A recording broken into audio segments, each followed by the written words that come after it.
Hoje no programa 9 Minutos a gente tem a oportunidade e o prazer de tratar de uma experiência que a gente deseja, sinceramente, que seja replicada, que seja inspiradora de outras iniciativas do gênero, porque significa uma maneira da própria sociedade saber se sensibilizar e se articular para responder a um desafio, um dos seus desafios mais difíceis. Nós estamos falando a respeito da experiência aqui no Espírito Santo, algo pioneira das igrejas batistas, das cerca de 700 igrejas batistas que existem em território capixaba, com o lançamento do projeto Cristolândia. E é este o tema da conversa em 9 minutos. Vamos conversar com a Fabíola Molulo, missionária batista e gerente regional da Missão Batista Cristolândia. Fabíola, é uma alegria mesmo a gente ter a oportunidade de estar tratando desse assunto, porque já há alguns anos a gente tem chamado autoridade, setor público, equipe, psicólogo, todas as personalidades para discutir a questão da droga, né, que se abate sobre tantos lares, infelicitando tantas famílias, mas mais especificamente a questão do crack. A gente está percebendo uma certa incapacidade de reação. E a gente percebe que agora as denominações religiosas, tomara que realmente se inspirem a partir da iniciativa de vocês para poder fazer esse enfrentamento, né? Em que consiste a Missão Cristolândia? Então, a Cristolândia ela é um sonho, né, que começou há 3 anos atrás. Na verdade, quando a gente olha um problema como o crack, né, na dimensão tão grande que ele tem, a gente se imagina-se muito incapaz de fazer alguma coisa. E a gente percebe, essas vezes, esse sentimento de incapacidade do próprio Estado, do próprio governo, prefeituras. A gente não sabe bem o que fazer e como lidar com o usuário de crack. Mas aí a gente percebeu que é possível fazer alguma coisa. Então, um grupo de igrejas batistas se reuniu lá em São Paulo, através da nossa junta missionária, né, dos batistas. E esse projeto começou lá em São Paulo. E o nosso propósito, o nosso objetivo não é ir lá, dar um alimento, dar uma palavra, dar um aconselhamento. O nosso desafio é tirá-los desse estado, né? Tirá-los das ruas, tirá-los desse estado de falta de capacidade de sonhar. Essas pessoas, elas não sonham, elas não têm perspectivas, e a gente tem visto na prática que é possível fazer alguma coisa. Talvez a gente não vai solucionar todo o problema, né, que o crack tem trazido para a nossa sociedade hoje, mas a gente tem visto que é possível fazer alguma coisa e estamos batalhando aí para fazer a nossa parte. Uma primeira questão é entender o seguinte, né? Há uma discussão, me parece, uma discussão de preciosismo a respeito da capacidade que a pessoa tem de ela própria pedir ajuda.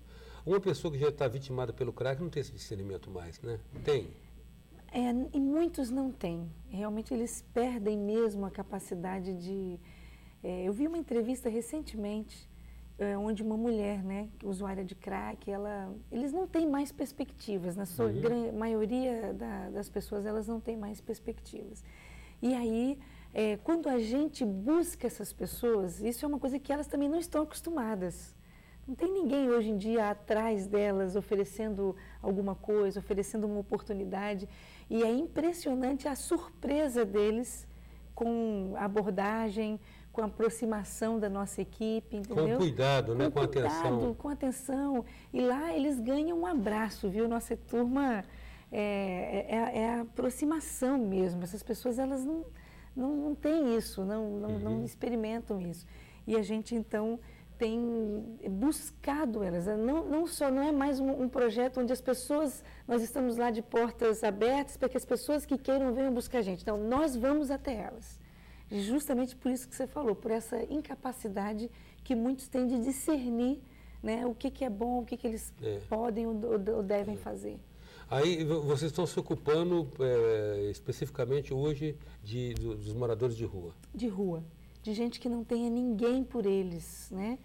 Então, porque esse problema nós temos em todas as áreas, em todas as classes sociais, mas nós temos algumas pessoas que ainda têm alguém que pode fazer alguma coisa por elas. mas aqueles que não têm ninguém. Então, o nosso público-alvo é o morador de rua, das ruas de Vitória. Agora, como é que é a abordagem? Como é que vocês fazem? Como é que é esse processo de ir lá, buscar, trazer, e aí? A metodologia que a gente espera possa ser replicada por outras entidades que também se inspirem em vocês. Então, nós vamos até essas pessoas com uma palavra de carinho, com uma palavra de apreciação, de desafio, de realmente fazer essas pessoas voltarem a sonhar, e convidamos elas para virem até o projeto. E aí a gente oferece um banho, porque a maioria dessas pessoas também não tem nem perspectiva de um local onde elas possam tomar um banho, ter uma roupa limpa. Então a gente oferece banho, roupa limpa, alimentação, mas a gente também oferece uma palavra de ânimo, uma palavra de desafio, testemunhos de pessoas que já passaram por isso e que hoje estão conosco no projeto. Parte da nossa equipe hoje é de pessoas que foram retiradas das ruas, entendeu? E que hoje estão, como foram abençoadas, hoje estão dando também da sua vida, do seu tempo para abençoar outros. Então a gente tem esses testemunhos, né? Para poder motivar as pessoas nessa perspectiva de quererem mudar.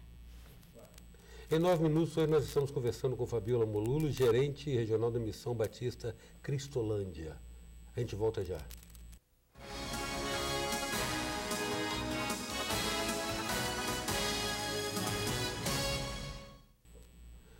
Voltamos com 9 minutos, que traz hoje Fabiola Molulo, missionária batista, gerente regional da Missão Cristolândia. Fabiola, agora, bom, vocês estavam mencionando no bloco anterior um primeiro contato, um acolhimento, né, uma recebida do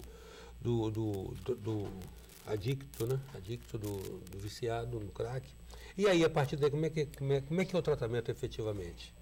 Ele vai ficar conosco inicialmente de 10 a 30 dias no máximo aqui na sede em Vitória.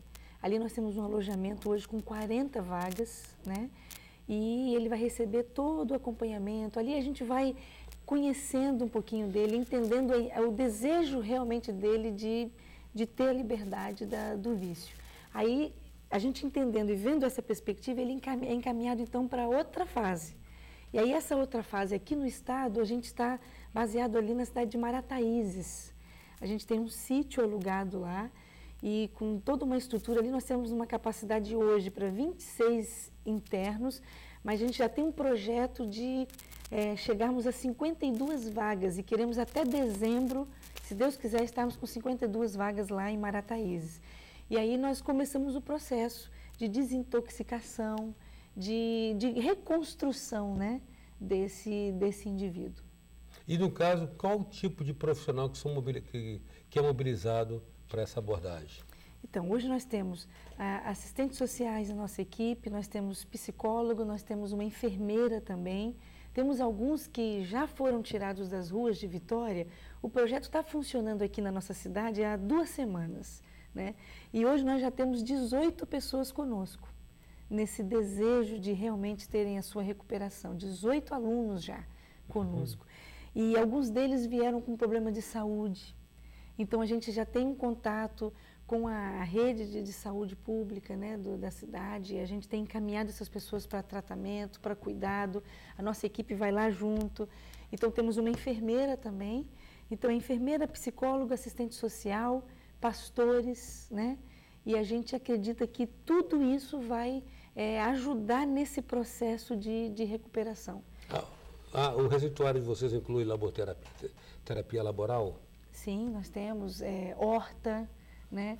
Criação contato com a natureza, né? Que é óbvio que isso é curativo. Isso é muito precioso nesse processo, né? Então a gente tem a nossa área lá em Marataízes, ela tem um espaço lá privilegiado, né? Que vai desenvolver essas laborterapias. A previsão do prazo de recuperação da pessoa é de quanto tempo? Isso depende muito do indivíduo também, sabe, Eustáquio? Então, acho que às vezes tem gente que em 1 ano, nós já tivemos casos de 1 ano a pessoa realmente ter conseguido se recuperar.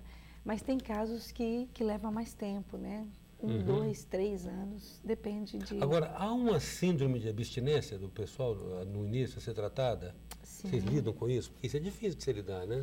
A gente lida, tem todo esse processo. Então, a pessoa às vezes fica agressivo, às vezes fica... Então, tudo isso acontece. Mas o projeto, isso é uma coisa importante também, ele é de portas abertas. Quando eu falo portas abertas, Sim. em que sentido? Se a pessoa não quiser continuar, ela tem a liberdade de deixar o projeto em qualquer tempo, né? Mas ela também só retorna... Nós temos alguns casos, né? Nessas 2 semanas que nós começamos, já tivemos algumas desistências. Pessoas que começam, mas na abstinência não conseguem, voltam para a rua, né? Mas o retorno dela ao projeto vai se dar depois de um processo. Porque senão a pessoa decide dar uma voltinha à noite para usar a droga e voltar no dia seguinte, né? E aí o processo não é bem assim, então ele é bem trabalhado. Agora, Fabiola, você falou que o público-alvo de vocês é o morador de rua, né? Mas às vezes o morador de rua é aquele cara que exatamente pelo crack perdeu tudo, né? Perdeu o nível social, deixou trabalho, deixou família. E vocês percebem pessoas assim, que vocês percebem que tem uma origem social, às vezes até mais destacada, mas que chegou àquela situação por causa do crack? Sim. Nós temos um dos meninos que foi tratado conosco em São Paulo, por exemplo, me lembro dele, ele era universitário, né? Ele veio de outro país estudar em São Paulo. E ele, em 7 meses, ele perdeu tudo o que ele tinha. Perdeu o contato com a família, perdeu qualquer condição de sobrevivência, mas é alguém de um nível cultural. Nós já encontramos até médicos nas ruas. É muito comum essa questão do crack, ele tem um efeito devastador sobre as pessoas. E nós acreditamos, Eustáquio, eu não sei o que o telespectador acredita em relação dessa possibilidade de recuperação de uma pessoa, mas nós cremos também que nesse processo o aspecto espiritual é muito importante. Nós cremos que Jesus pode fazer algo de fato na vida da pessoa. E nós temos visto isso acontecendo na prática, né? Então, há toda uma ajuda de uma equipe, mas a gente acredita também que o poder do Evangelho é decisivo para a mudança e para a recuperação desses indivíduos. Vocês conjugam, na verdade, conjugam os recursos, né? Isso que tem o trabalho como a terapia, né? Digamos assim, a perspectiva espiritual, qualquer que seja, de repente, a crença da pessoa, né? Exatamente. Não é um projeto onde a gente obrigue a pessoa a ficar na Igreja Batista. Sim, entendi. Nós temos dos mais de 1000 que nós já retiramos das ruas, nós temos alguns que optaram por isso, né? Mas não é o nosso propósito e não é uma obrigatoriedade, né? Agora, aqui no Espírito Santo, a perspectiva de nós temos novas unidades dessa, da Sim.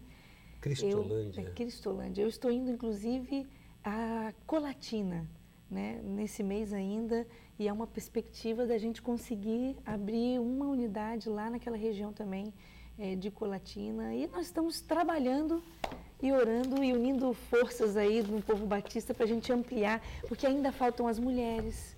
Hoje nós só atendemos os homens.